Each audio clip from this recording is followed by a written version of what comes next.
இன்றைக்கு உங்களை எல்லாம் அழைத்தது முக்கிய காரணம், சில பத்திரிகைகளில் நேற்று, முக்கியமான பத்திரிகைகளில் நேற்று முன்தினம், அதன் தொடர்ச்சியாக பல்வேறு பேட்டிகள் வந்து கொண்டிருக்கிறது. எதுவும் சொல்லுங்க பாப்பா, எதனால நல்லா தெரியும். அதை பற்றி ஒரு வழக்கத்தை நான் சொல்கிறேன். நீங்க கேட்கிற கேள்விக்கு பதில் சொல்லு. இப்போ கேட்டீங்கன்னா அதுக்கு அந்த நிலம் வந்து சர்வேயன் எழுதிக்கல 336/3 தேனி அலிநகரம் கிராமம், 1 acre 48 cent. 1 acre 48 cent. Document number பிரகாரம்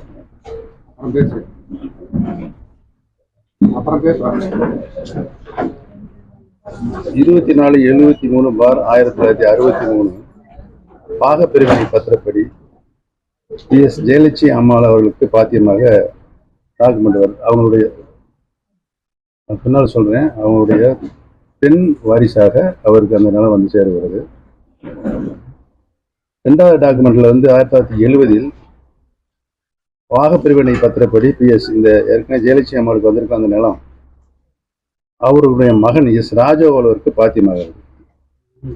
ஆக இந்த அடிப்படையில் இந்த நிலம் 1937 தான் இவர்களுக்கு நம்ம மாருதி பேக்கரி பெயின்ல வச்சிருக்காங்கல்ல, அவங்களுடைய மூதாதையர்கள் இந்த நிலத்தை வாங்குறாங்க 1937. அப்பொழுது அந்த நிலம் எந்த வகைப்பாடுல இல்லை. ஆதிதிராவிட பெருமக்களுக்கோ அல்லது ST பிரிவினையோ அந்த நிலம் இல்லை. வருவாய் ஆவணங்களில் எதுவுமே இல்லை. பஞ்சமி நிலமாக இல்லை. மிக நிலமாக, நில உச்சவரம்பு சட்டப்படி எடுக்கப்பட்ட நிலமாக அப்பொழுது அது இல்லை. ஆக பாகப்பிரிவினைப்படி PS ஜெயலட்சுமி அம்மாளுக்கு கிடைக்கப்பட்ட நிலம் மீண்டும் பாகப்பிரிவினை பத்திரப்படி ஜெயலட்சுமி அம்மாள் வந்து அவருடைய மகன் S ராஜகோபால் அவருக்கு எழுதி வச்சுறாங்க. எந்த வருஷம்? 1970. மீண்டும் இந்த நிலத்துல வந்து 1984 நில சீர்திருத்தம், நில உச்சவரம்பு சட்டப்படி 15 ஸ்டாண்டர்ட் ஏக்கர் இருக்கணும் ஒருத்தருக்கு. அதற்கு மேல நிலம் இருந்தால் அது உபரி நிலமாக கருதப்பட்டு அரசால் கையகப்படுத்தப்பட்டு நிலமற்ற ஏழை விவசாயிகளுக்கு கொடுப்பாங்க. அதுதான் அந்த நில உச்சவரம்பு சட்டத்தினுடைய சாரம்சம், சட்டம். அந்த கொடுக்கப்படுகின்ற நபர் யார் பெறாங்களோ அவங்க எந்த பிரிவினரும் இருக்காங்க. Backward class, most backward class, Adi Dravidar, ST people, இவங்கெல்லாம் யாரானாலும் இருக்கலாம். ஆக அந்த உபரி நிலத்தை நிலமற்றவர்களாக இருக்க வேண்டும். அவர்களுக்கு ஒரு சென்ட் கூட விவசாய நிலமாக இருக்கக்கூடாது. அப்படித்தான் கொடுக்கணும் சட்டம். அந்த சட்டப்படி வந்து இந்த நிலத்துல வந்து ஒரு 81 சென்ட் வந்து எடுக்கிறாங்க நில உச்சவரம்பு சட்டப்பிரகாரம். இது பஞ்சம நிலமாக இல்லை. அது வரைக்கும் பஞ்சம நிலம் இல்லை. இன்றைக்கு வரைக்கும் பஞ்சம நிலமாக இல்லை இது என்பதை நான் உறுதிப்பட சொல்லிக் கொள்கிறேன். 81 சென்ட் எடுக்கிறாங்களா. இதுல வந்து அது எடுத்து என்ன செய்யறாங்கன்னா, முத்துச்சாமி என்கிற பெரிய இருக்கின்ற ஒரு ஆதிராவிட பெரியவருக்கு 41 சென்ட் கொடுக்குறாங்க. 81 சென்ட் எடுத்து திரும்ப அவங்களுடைய ரிலேஷனாக வர்ற மூக்கன் பெயர்கள் வந்து 40 சென்ட் கொடுக்குறாங்க. 81 சென்ட் எடுத்து 2 பேர்களுக்கு, ஆதிதிராவிட பெருமக்களுக்கு 41 சென்ட் முத்துச்சாமிக்கும் 40 சென்ட் மூக்கனுக்கும் கொடுக்கப்படுகிறது. அவர்கள் பெயருக்கு பட்டா வழங்கப்படுகிறது. இது முடிஞ்சுங்களா? எடுத்து 2 பேருக்கு பிரிச்சு கொடுத்தாங்க. இதுல அடுத்து வந்து 2008 இது வந்து இந்த பத்திரம் முடிகிறது எடுக்கிறது எடுத்து கொடுக்க வருது 1984. எத்தனை வருஷம் கழிச்சு? 2008னா சொல்லுங்க, 24 வருஷம். அதான் இப்ப சொன்னீங்க 1984 நில உச்சவரம்பு பிரகாரம் 81 சென்ட் எடுத்து 41 வந்து முத்துச்சாமி பேர்ல, 40 சென்ட் வந்து மூக்கன் பேர்ல கொடுத்தாங்க. சரிங்களா? திரும்ப என்ன செய்யறாங்கன்னா, அவங்களுடைய வாரிசு யாருடைய அந்த அம்மா பேர் இருக்குல்ல, ராஜகோபால், மகன் ராஜகோபாலுடைய வாரிசு, உங்களுக்கு தேனிக்காரெல்லாம் தெரியும், ஹரிசங்கர் இருக்காரு. அவரு இப்ப இந்த கடை வச்சு நடத்திட்டு இருக்காருங்களா.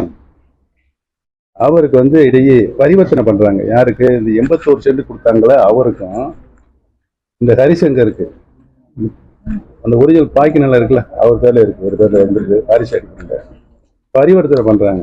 இந்த 81 சென்ட்டுக்கு இவங்க பரிவர்த்தனை மூலமாக வீட்டடி மணி கொடுக்குறாங்களாம். அதான் நமக்கு தெரியாது. இந்த வருஷத்துல வீட்டு மனை கொடுத்து அதில் பரிவர்த்தனை பத்திரத்தையும் பதிவு பண்ணி அவங்களுக்கு வீட்டு மனையை ஒப்படைச்சிடறாங்க. இன்னைக்கு அந்த வீட்டு மனையினுடைய மதிப்பு இவருக்கு பெற்ற விவசாய நிலத்துக்கு மேலாக 10-15 மடங்கு கூடிருச்சு. அதை அவங்க வித்துட்டாங்க. வீட்டு மனையை வாங்கிட்டாங்களே, அவங்க வித்துட்டாங்க. பரிவர்த்தனை முடிஞ்சு பத்திர வயசுல பதிவு செய்யப்பட்டு முடிஞ்சு வச்சு. ஆக அந்த 40 சென்டும் 49 சென்டும் மூக்கன் மூலமாகவும் முத்துச்சாமி மூலமாகவும் யாருக்கு, ஹரிசங்கருக்கு, அவருடைய இந்த அம்மா இருக்காங்கல்ல, முதல் ஜெயலட்சுமி அவருடைய பேரன், அவருக்கு வந்து சேர்ந்துருது. இது அவங்களுக்குள்ள செஞ்சுக்கிட்ட இந்த மூக்கனும் முத்துச்சாமி இவங்க நிலங்களே யாருதான் ஆரம்ப காலத்துல அவங்க மூதாதையரை வேலை பார்த்துட்டு இருக்கிறாங்க. நம்ம வேலை பார்த்துக்கிறவங்களுக்கு இவங்க பிரிச்சு கொடுக்கணும், கவர்மெண்ட் வந்து வாங்கி கொடுத்துருக்காங்க. அவங்களுக்கு இவங்க வீட்டடி மணியை கொடுத்து மறுபடியும் அவங்க நிலத்தை எடுத்துட்டு இவங்க பேர்ல பட்டா மாறிடுச்சு. யார் பேர்ல? ஹரிசங்கர் பேர்ல பட்டா மாறிடுச்சு. ஹரிசங்கர் எந்த வருஷம் 2009 வந்து ஹரிசங்கருக்கு பட்டா மாறப்பட்டிருக்கிறது. 2011 2009 என்று பேருக்கு சரிவின்படி பட்டா வழங்கப்பட்டிருக்குது. 11 2011 பட்டா அவருக்கு வந்து ஊர்ஜிதம் பண்றாங்க. யாருக்கு? ஹரிசங்கருக்கு. இந்த 81 சென்டையும் 19 8 வருஷம் கழிச்சு சுப்புராஜுக்கு அந்த நிலத்தை வைக்கிறாருங்க. ஹரிசங்கர் ஆதிராவிட இல்ல, ராஜேஷ் வாங்குற நபர் வந்து சுப்பராஜ் வந்து நம்ம நாயகர் கம்மா நாயகர், அவர் புதுப்பள்ளி அவருக்கு வந்து விற்கிறாருங்க நிலத்தை. ஹரிசங்கர் வந்து அந்த நிலத்தை விற்கிறாரு. சுப்பராஜ் பட்டா வாங்கிறாருங்க. சுப்பராஜ் பட்டா வாங்கிட்டு 2022 3 வருஷம் கழிச்சு எனக்கு விற்கிறாருங்க.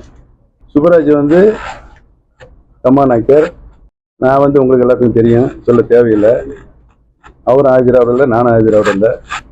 சுப்பராஜ் ஆதிராவிட வாங்கலை, நானும் ஆதிராவிட வாங்கலை. பஞ்சமி நிலம் இல்லை, இது நில உச்சி வரம்பு எடுக்கப்பட்ட மிகை நிலம்.